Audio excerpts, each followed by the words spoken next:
Press the bell icon on the YouTube app and never miss another update. Hello students, today's class is about the novel Inside the Haveli by Rama Mehta. This novel was published in 1977. Rama Mehta was a highly educated postgraduate in philosophy from Delhi University. Today's our topic is that the characters of the novel. आज हम हमारे इस class में inside the हवेली के जो पात्र हैं उनके बारे में अध्ययन करेंगे। हम पात्रों के बारे में अध्ययन करें उससे पहले जैसे मैंने बताया कि रमा मेहता एक दर्शन शास्त्र में पोस्ट ग्रेजुएट थी और दिल्ली विश्वविद्यालय से पढ़ाई के बाद रमा मेहता ने जो हमारे भारत की सर्वोच्च परीक्षा है भारतीय प्रशासनिक सेवा के बराबर की एक परीक्षा होती है भारतीय विदेश सेवा इंडियन फॉरेन सर्विसेज। उस परीक्षा में वो भारत की पहली महिला थी जो सिलेक्ट हुई और उसको as a diplomat foreign services शुरू की। She started his job as a diplomat. तो अपनी विदेश सेवा शुरू करने के बाद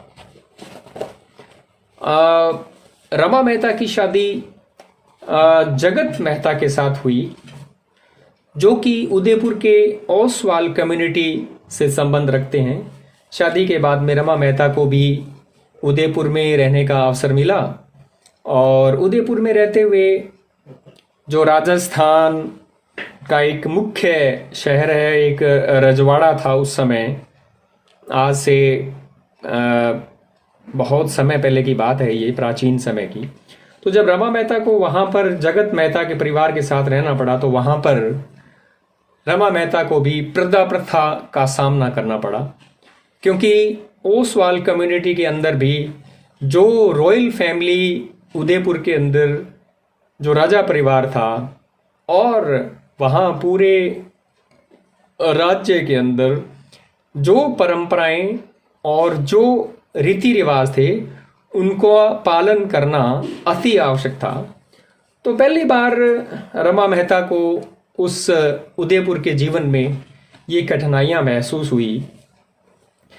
अंत तो गत्वा काफ़ी दिनों के साथ रहने के बाद में वहाँ के जीवन को समझने के बाद में क्योंकि एक ऐसी पढ़ी लिखी महिला को वहाँ पर्दे में रहना गवारा नहीं लगा और अंततः उनका तलाक हो गया। तो Rama Mehta was the first divorced Hindu women, मतलब एक हिंदू महिला जिसका तलाक हुआ। और उसके बाद में चूंकि रमा मेहता ने समाज शास्त्र पर अध्ययन शुरू किया। शी वॉज ए सोशियोलॉजिस्ट और उसके बाद उसने वो जो वहाँ की उदयपुर की जो परंपराएं रीति रिवाज थी, बड़ा मुश्किल था शासन, राजा शासन में घूंघट में रहना और बहुत सारी नारी शिक्षा को लेके और घर में ही रहना, नारियों के लिए घर में ही रहने का था। जैसा कि हमारे इस नावल का नाम भी है इनसाइड द हवेली, मतलब हवेली के अंदर, हवेली से बाहर नहीं। इस तरह ये सारे जो दकियानुसी विचारधारा से परेशान होकर रमा मेहता को तलाक लेना पड़ा। और जो ये नावल है इसमें आप देखेंगे कि किस तरह से रमा मेहता ने जो इस नावल की मुख्य पात्र है गीता के रूप में अपने खुद के निजी अनुभवों को शामिल किया है और बहुत सारे जो नारी स्वतंत्रता और नारी चेतना से जुड़े हुए सवालों को उठाया है। तो ऐसा लगता है कि इस इनसाइड द हवेली में रमा मेहता खुद गीता के पात्र के रूप में दिखाई दे रही है।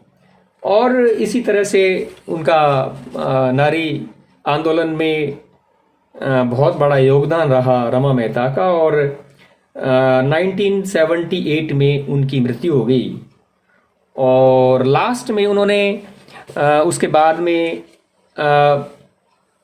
अपना अंतिम जो कार्य था, जो वर्क था, वो भी पूरा कर दिया था उन्होंने हिंदू न्यूक्लियर फैमिली पर, और जिसका उसके बाद में भी बहुत सारा ये साहित्य और समाज उसका फ़ायदा उठा रहा है।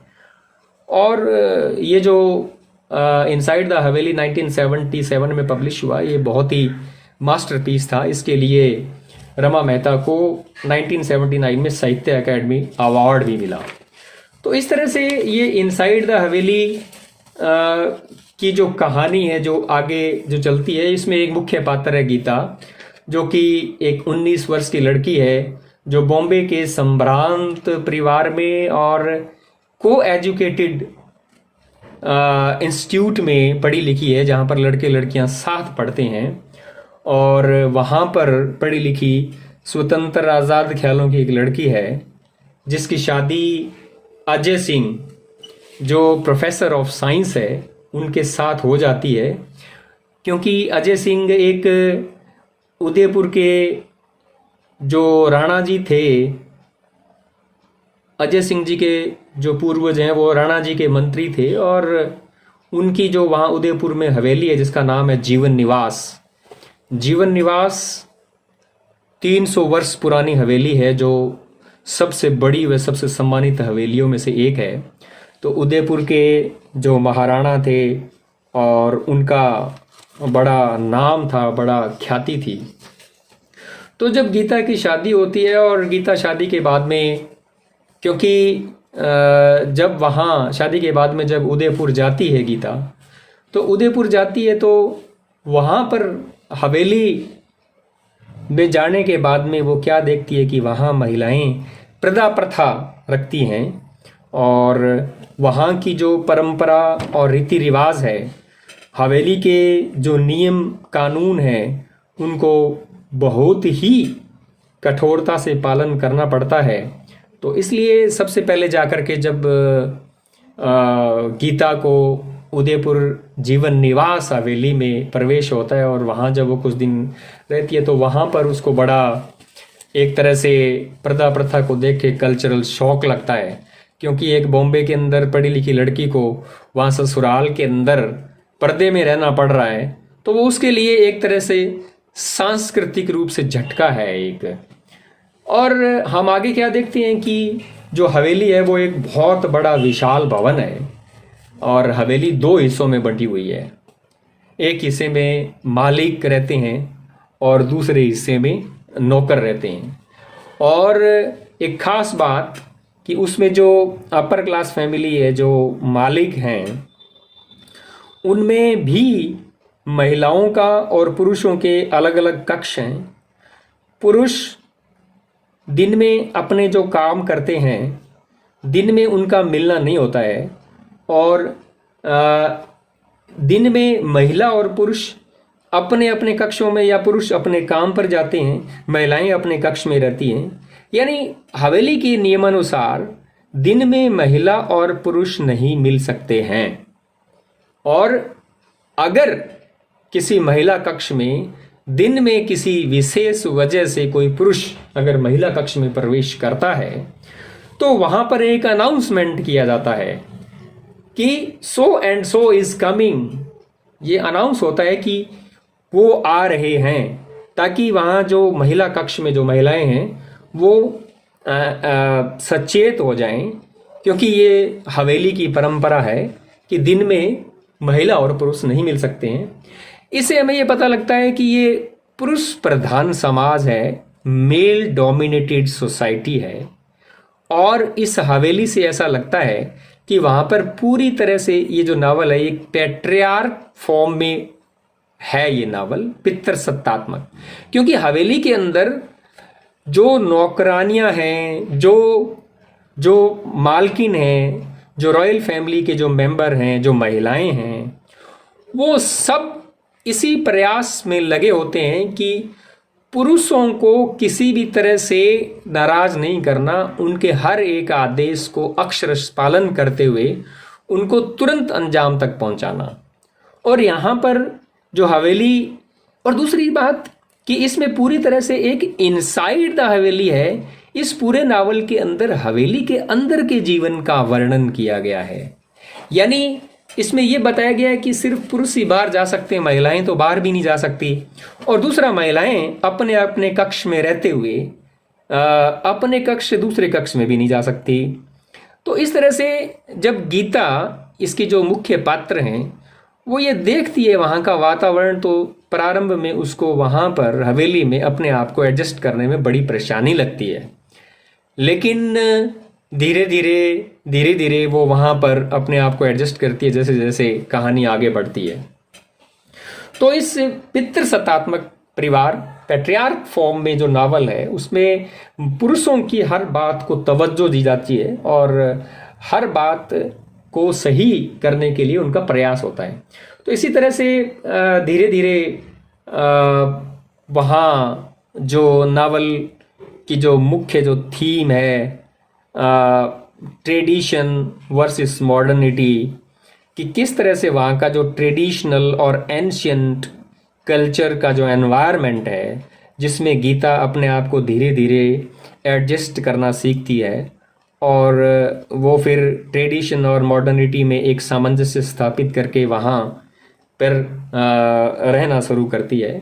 और वो अपने, क्योंकि जब शादी हुई थी तो तब उसके पति ने कहा था कि हम दिल्ली आकर के रहने लग जाएंगे, तो पहले गीता ने ये प्रयास भी किया अपने हस्बैंड को मनाने के लिए कि वो गीता को लेकर के वहाँ दिल्ली रहने लग जाए। लेकिन जो हवेली के जो नियम और कानून हैं, उनका विरोध करना भी इतना आसान नहीं है।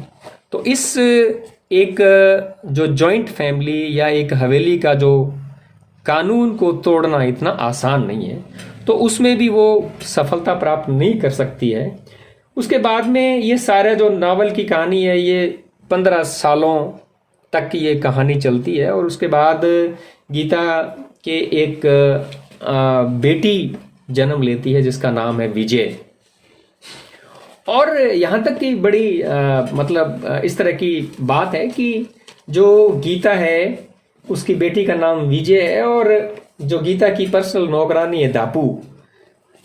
क्योंकि जैसे ही वो शुरू में जाती है तो बहुत सारी महिलाएं उसको घूंघट निकालने के लिए बार बार कहती हैं, क्योंकि वो सारी फॉल्ट फाइंडिंग महिलाएं हैं कि गीता वहाँ से पढ़ लिख करके आई है और वो हर तरह से उसके जो उसमें कमियां निकालती रहती हैं और बार बार वो उनका जो घूंघट है वो खींच के नीचा करती हैं कि आप ऐसे घूंघट ऊपर नहीं उठा सकते, क्योंकि यहाँ पर महिलाएं, कोई भी महिला बिना घूंघट के नहीं रह सकती।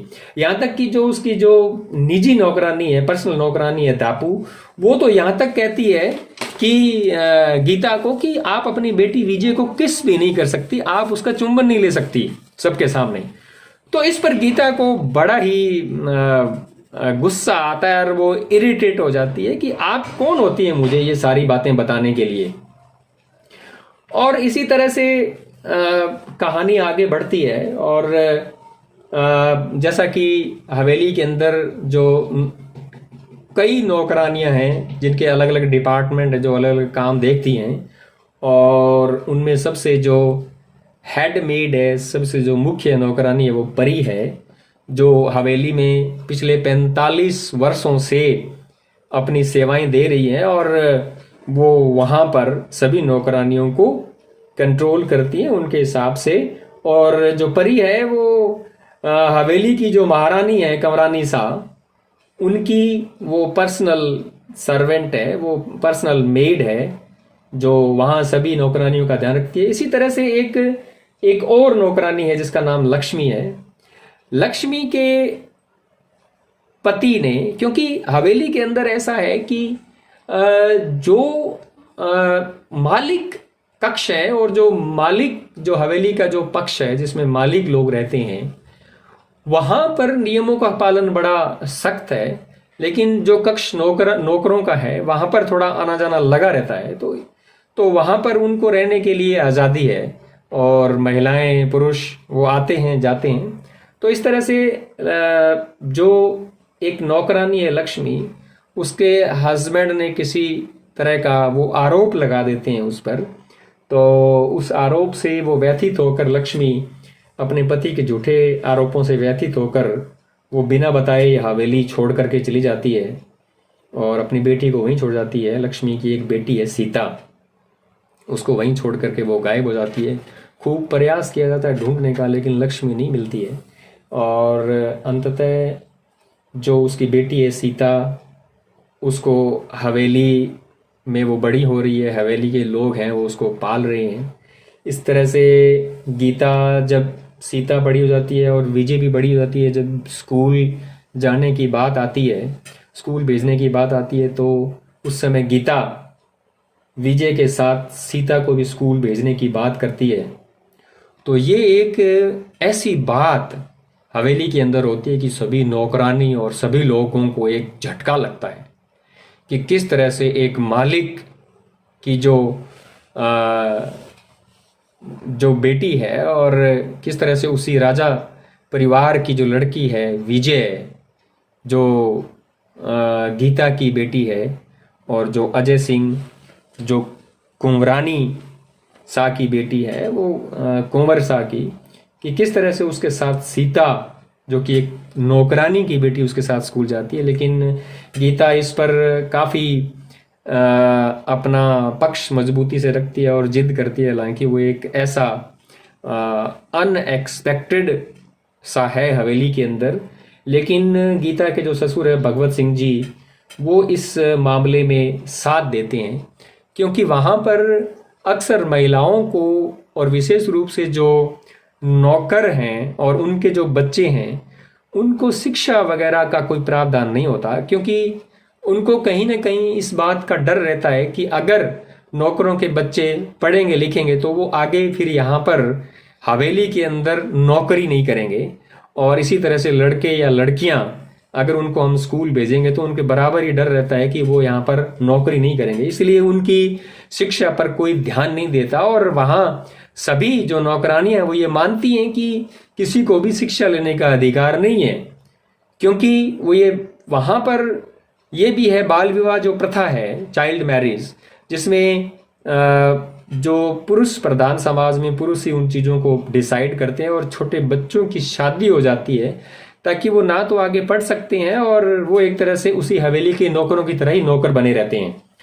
तो ये दो बहुत बड़े मुद्दे हैं जिसमें गीता एक तो चाइल्ड मैरिज बाल विवाह प्रथा वहाँ की और प्रथा प्रथा और नारी शिक्षा के मुद्दे उठाती है, जिसमें उसके हस्बैंड अजय सिंह और भगवत सिंह जी वो उसमें उनको सहयोग देते हैं, लेकिन उसकी सास कंवरानी शाह इस बात के खिलाफ कहती है। वो कहती है कि जो आज तक की जो परंपरा है, जो रीति रिवाज हैं, जो हवेली के नियम हैं, उनको तोड़ करके या उनसे दूर जा करके आप किसी भी तरह की फैसला नहीं ले सकते। अंततोगत्वा वहाँ पर जो परी है वो भी इसका विजय को स्कूल भेजने का और विजय के साथ में सीता जो कि लक्ष्मी की बेटी है, नौकरानी की बेटी है, उसको स्कूल भेजने का बहुत विरोध करती है, क्योंकि परी कंवरानी शाह की पर्सनल मेड है और वो 45 वर्ष से हवेली में नौकरी कर रही है। और वो खुद कहती है कि मैं भी बचपन में विधवा हो गई थी, मुझे भी कभी दूसरी शादी करने का क्योंकि जो परंपरा है, तो मुझे भी 45 वर्षों से यहाँ पर एक विधवा के रूप में यहाँ सेवा मैं जो कर रही हूँ, क्योंकि मैंने भी हवेली के नियमों का पालन किया है।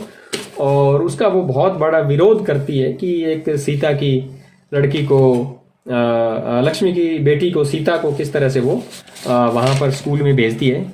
इस तरह से एक कहानी आगे बढ़ती है और धीरे धीरे इस विरोध वातावरण के अंदर गीता बाद में नौकरानियों के बच्चों को पढ़ाने की भी बात करती है। तो काफ़ी विरोध के बाद वहाँ पर ये चीज़ें आगे बढ़ती हैं। तो इस तरह से आगे अंततोगत्वा वहाँ पर धीरे धीरे गीता के ससुर और सास की डेथ होने के बाद में वहाँ पर गीता ही उस महल की एक माली के रूप में, अजय सिंह जी उस हवेली जीवन निवास के माली के रूप में अंततः आते हैं। लेकिन अंत में नावल एकदम सडन पता नहीं लगता है कि आगे क्या होता है, कि वो हवेली की महारानी बनती है, महारानी कंवरानी शाह की मृत्यु के बाद में भी। तो इस तरह से हमने देखा कि इसमें बहुत सारे जो मेल और फीमेल सर्वेंट्स हैं, उनमें जो पात्र हैं मुख्य रूप से, इसमें जो मुख्य रूप से जो पात्र हैं वो दो प्रकार के हैं नावल में। एक तो मेजर कैरेक्टर्स हैं जो संख्या में 4 हैं, और इसी तरह से जो माइनर कैरेक्टर्स हैं जो निम्न पात्र हैं, जो सहायक पात्र के रूप में हैं, वो 14 हैं।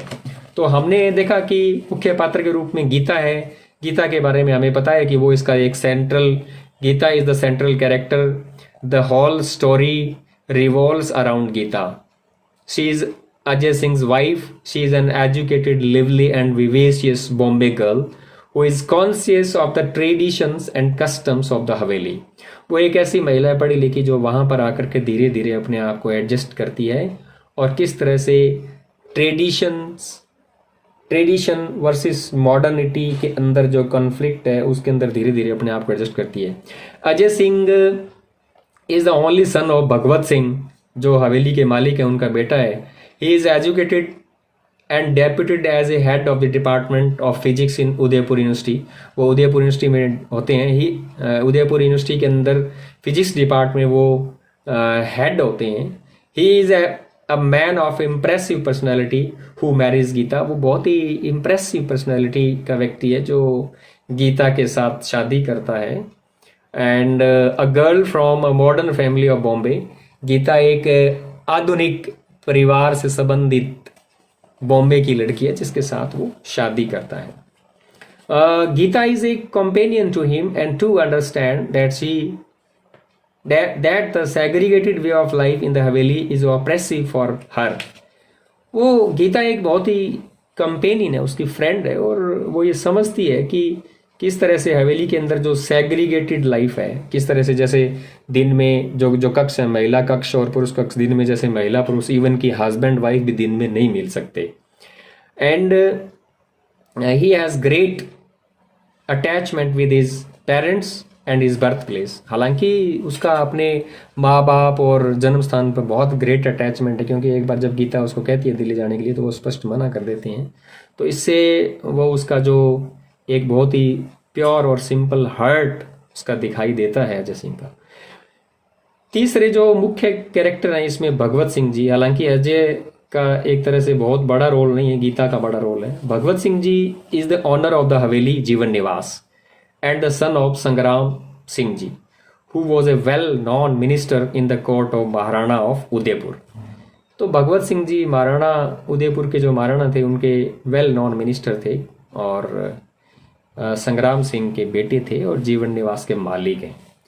कंवरानी शाह जो चौथा मुख्य कैरेक्टर है, Kanwarani Shah is Bhagwat Singh wife and Geeta's mother in law. तो कंवरानी शाह गीता की सास हैं और भगवत सिंह जी की पत्नी है। She is the mistress of the हवेली। वो हवेली की मालकिन है, who through out her life preserves the glory customs and traditions of the हवेली।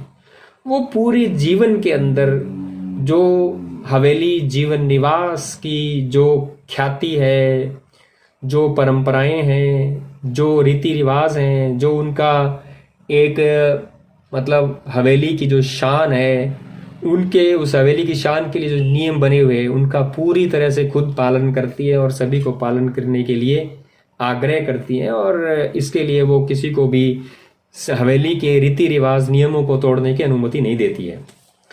इसी तरह से ये 4 मुख्य कैरेक्टर हैं, और कुछ जो इसके माइनर कैरेक्टर हैं जिनका भी अपना एक महत्व है बहुत इसके अंदर। जैसे माइनर कैरेक्टर्स में number 1 Sangram Singh ji, he was the father of Bhagwat Singh ji and grandfather of Ajay Singh.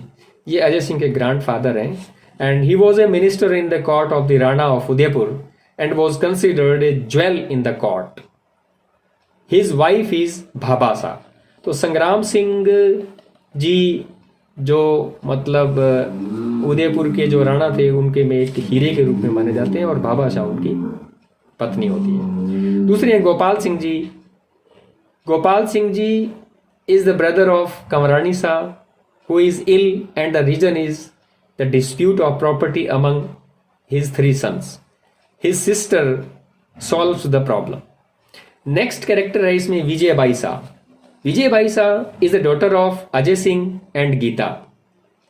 She is a loving and caring child and dear to everyone in the Haveli. तो विजय बाईसा गीता की और उनकी बेटी है। Lakshmi is daughter Sita and she are good companions, good friends and play together. तो सीता और विजय बाईसा दोनों साथ खेलती हैं, दोनों अच्छी मित्र हैं। Nandu Baisa is Geeta's aunt in law and Bhagwat Singh ji, Bhagwat Singh sister. Next Kanta Baisa. Kanta Baisa is Bhagwat Singh widow niece. She always appears in the novel with Nandu Baisa and Manji. Manji Baisa is a close relative of भगवत सिंह जी। परी जो माइनर कैरेक्टर है उनमें सबसे इंपॉर्टेंट है परी। परी is the oldest and the most senior made in the हवेली। जैसा मैंने बताया कि परी कंवरानी सा की पर्सनल मेड है और वो 45 सालों से उसमें सेवाएं दे रही हैं, और जब वो छोटी उम्र में ही उसकी शादी हो गई थी और छोटी उम्र में ही वो विधवा हुई तो उसके बाद में लगातार वहीं सेवाएं दे रही है।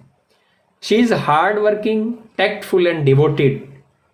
She has served the Haveli for 45 years and has established a special place for herself in the family. Sarju. Sarju is a midwife who appears the time of the birth of Lakshmi's daughter. She comes to the Haveli on auspicious occasions. Dhapu is a next character is Dhapu. Dhapu is a maid for small tasks. She is Gita chief maid. Dhapu है वो गीता की chief made है। हर friend and guide, वो उसकी दोस्त के रूप में भी है, उसको गाइड भी करती है। She tells her the etiquettes expected from a daughter-in-law in the Haveli. वो एक पुत्र वधू को हवेली के अंदर किस तरह के नियमों का पालन करना है, किस तरह के एटिकेट्स मैनर्स उसको रखने हैं, वो बताती है उसको। नेक्स्ट कैरेक्टर है Khyali. Khyali is a cook. He is comparatively rich and lends money at high interest to other servants of the haveli. Lakshmi. Lakshmi is a maid servant as he is unfairly accused of adultery by her husband. Lakshmi पर उसके पति द्वारा अनर्गल आरोप लगाने के बाद में वो हवेली से चली जाती है, क्योंकि unfortunately she ends up in a dangerous situation and is marked as an ill reputed woman, क्योंकि उसकी जो इंसल्ट होने के कारण वो हवेली छोड़ देती है। Gopi Bai next character. Champa, Batiyani ji and Ganga other maid servant to help in household works of the haveli. Gopi Bai. Arjun is a fortune teller known as Bhopaji. He is a greedy man who by predicting everything shows as if he has some supernatural power. Arjun एक fortune teller है, वो भविष्य के बारे में बताता है कि किस तरह से सुपरनेचुरल पावर जो कि शक्तियां हैं वो किस तरह से वो कंट्रोल में करके और वो कैसे भविष्यवाणी करता है। दौलत सिंह जी लास्ट कैरेक्टर। दौलत Singh ji. Daulat Singh ji is a highly dignified noble man in Udaipur. बहुत ही अच्छे इंसान हैं उदयपुर के। He is the owner of the biggest haveli in the city. उनका भी उदयपुर के अंदर एक बहुत बड़ी हवेली है, बहुत बड़े हवेली के मालिक हैं वो। He keeps the Haveli in a very good condition. वो हवेली को बहुत अच्छी कंडीशन में रखते हैं। Daulat Singh ji wants to marry his son Veer Singh to Geeta's daughter Vijay. और दौलत सिंह जो गीता और अजय सिंह की बेटी है विजय, उनके साथ वो शादी करना चाहते हैं। His wife visits the Haveli on many occasions, क्योंकि उनकी पत्नी कई बार हवेली में आती है। लेकिन जब सीता की मैरिज होती है और उसके वो बाल विवाह को समर्थन नहीं करती है गीता, और उसमें विरोध करती है कि इतनी छोटी उम्र में विजय की शादी नहीं हो सकती। तो इस तरह से ये इस नॉवल के पात्र हैं जो मुख्य पात्र हैं और सहायक पात्र हैं, 4 मुख्य पात्र हैं और 14 सहायक पात्रों के रूप में इसमें जो मुख्य पात्र है गीता के अराउंड ये स्टोरी चलती है। इस तरह से आप सभी आज आप जो आप होमवर्क करेंगे, so write down homework, what are the characters of the novel. Write down and find out the detail of the characters and which is the central character of the novel. So okay, thank you so much. I hope now you will be able to understand the novel Inside the Haveli by Rama Mehta, because we have discussed in detail. Hope you will be able to do it very well. Okay, thank you so much.